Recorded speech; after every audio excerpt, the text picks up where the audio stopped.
Hey, this is John Carlos, and I'm going to review for you the Winter Soldier 1/6 scale Hot Toys figure. I pre-ordered this thing at Corner Store Comics. I'm really excited to check it out, so let's just dive right on in. Here's a look at the packaging. I like that the words Winter Soldier aren't printed on the front. They're spelled out through a gloss highlight. I think it's a really cool touch. You can see it right here and how it bleeds over the edge of the corner onto this side. The layout of the Winter Soldier's packaging is very consistent with the rest of the Hot Toys packages for the Captain America the Winter Soldier line. They all feature different kind of color schemes, but the same basic layout.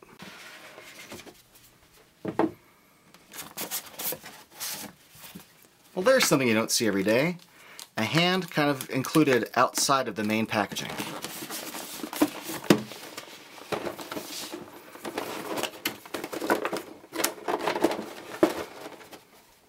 This figure comes with a plethora of accessories, so I'm going to start off by showing you guys all the smallest ones first. We've got the set of knives. I like they've got little sculpted edges there. Then we've got this really tiny knife. And we've got 3 pistols, including this one, which has little articulation points on it. And if you have the nails to pull out his magazine clip, there you go. He's got a little bullet on it. He's also got this tiny gun here, which opens up. I think that's awesome. And he's got this little tiny dingus here. And also these 2 thingies. Now, he's also got this gun that has this little slide action here on the side. And it opens up there. You can see a little bullet right there.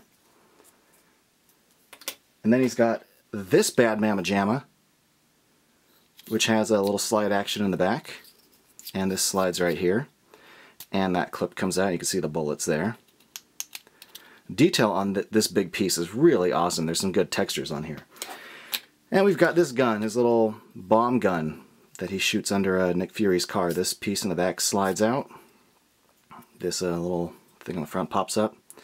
And this disc, it's a little tight, but it does slide out. I'd recommend being careful with that, though. It's very thin plastic and it gets a little tight sliding into that groove there. Right in the middle it gets to be a little tight. But the sculpting on this gun is just rad. I think it looks great. We've also got an alternate head, which we'll take a closer look at in a bit. And this alternate head has a pair of goggles that attach to it. And then he's got a right hand trigger finger, a right hand kind of loose grip. He's got an open palm right hand and a right hand grip fist. And he's got 2 left hand trigger fingers. They're very, very similar looking. The only difference is this one, the fingers kind of line up almost to the same line, and these are at slightly different levels, so that for holding different kinds of guns. And lastly, we've got this left hand. Something cool I almost overlooked, the grenade fits inside the grenade launcher. Before I attach all the accessories and weapons to him, I want to go over his costume real quick. The actual outfit on this figure looks great, starting with the boots, which have a lot of good different colors to them, and not just one basic color. There's some really good texture and sculpting being done here, and the little stitching that goes along the edges of the boots looks really good. I love the bottom, like the little edge kind of grip texture. Articulation on the feet is interesting. There is like a loose, soft quality to these boots, so you can get some ankle movement, but the boot stays in the shape, so you can't really do anything besides just that one basic boot pose. You got the double knee joint, which I really like. The articulation on this figure is really good. I have no real problem, except for one, which I'll get to in a moment, but the actual pants and the stitching of the pants and the different colors, the different textures being used on these straps here. I love the way these pants turned out. I also like that they're kind of dirty, that there's this sort of brown, kind of wornish, dirty coloring to it.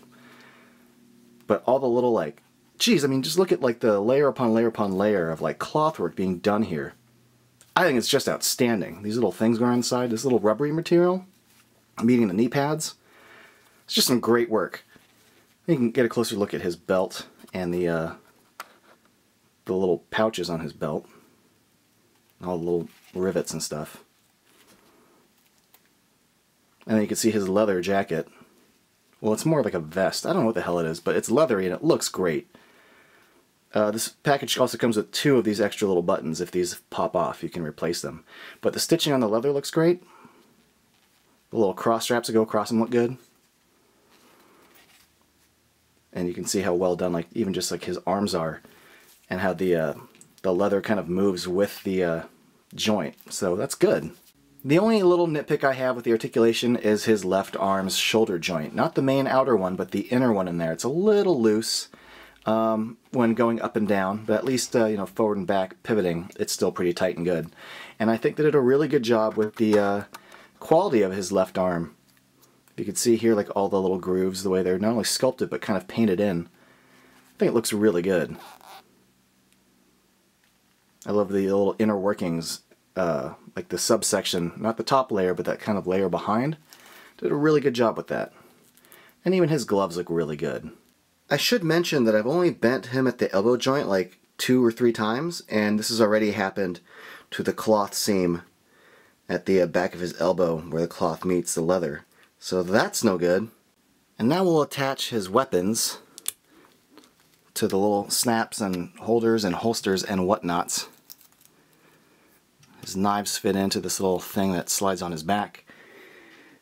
And these fit into these little loops on his belt.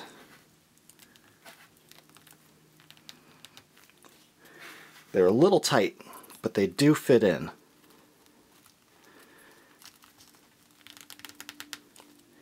Now down here we've got a little clippy thing for his gun, like so. And then on this side we've got holsters for 3 things. That gun snaps in there. This little dangus slaps in right there. And lastly we've got a little thing for his knife. They did a good job with the hair on this figure. You know, in the film he's got this kind of long, kind of like wavy, shaggy hair, but it's not big and fluffy. It's really tight to the head. And they did a good job sculpting that, including the light brown paint going over the darker brown base. And I like the way it hangs over the eyes here. Speaking of the eyes, I think they did a great job with the eyes on this figure. I think they look glassy and really realistic. Also, kind of like the black raccoon eye paint around the eye looks good. Like the Hasbro figure, they just kind of douched his face in black paint, but they did it just right on this figure. It's pretty screen accurate. I like it. They also did a good job with his mouth and like the texture around his chin, like the kind of stubble effect.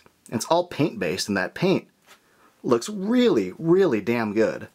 I'm really impressed with the quality of this figure as far as the head goes. Now he's got an alternate head. Also, he comes with this little plastic that you should take off when you get the figure, so I might as well do that now. Now getting the head to pop on while the neck joint keeps sliding around that second ball joint, it's really annoying. There we go. Now be sure you kind of straighten out his collar when you're done.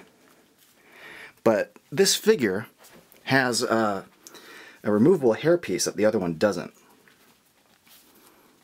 It's magnetic, and that allows you to attach the eye goggles. I'll bring it in for a closer look here. And you can see how like these pieces kind of snap right into that groove there. The other side we got that little groove right there. And then you just reattach the hair. Snaps right on, there you go. And I really dig how they handled this. I think his mask looks really cool. I like the texture of the gray on the sides. I like the little breathing area. I think the goggles look awesome. And like before, the hair looks good. But I think this mask reads really rad. Here's something that sucks. I've had this thing for only like a few minutes, and this section of his costume's already like broken off. It's already like dangling and flapping right there. If you take a closer look at it, it's not like it was ever stitched on. It was just like sort of glued on. You can barely see any glue there. I don't see any on the inside. So that's kind of a bummer.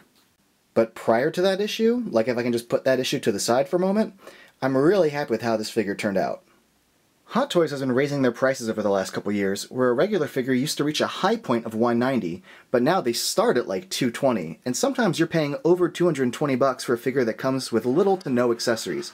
So I think this figure is a really good bang for your buck, considering that you're getting not only like a really well detailed outfit with some really good like textures and fabrics and stuff, but you're getting a smorgasbord of accessories. To me, this makes it like really kind of worth your while. Like, never mind the fact that this figure has a problem with his sleeve. I don't think everyone's going to have that problem, although I do recommend you be careful with your figure if you get this. But if you decide to get this, I really think you'll be getting your money's worth. I think it's a great figure. Thanks for watching.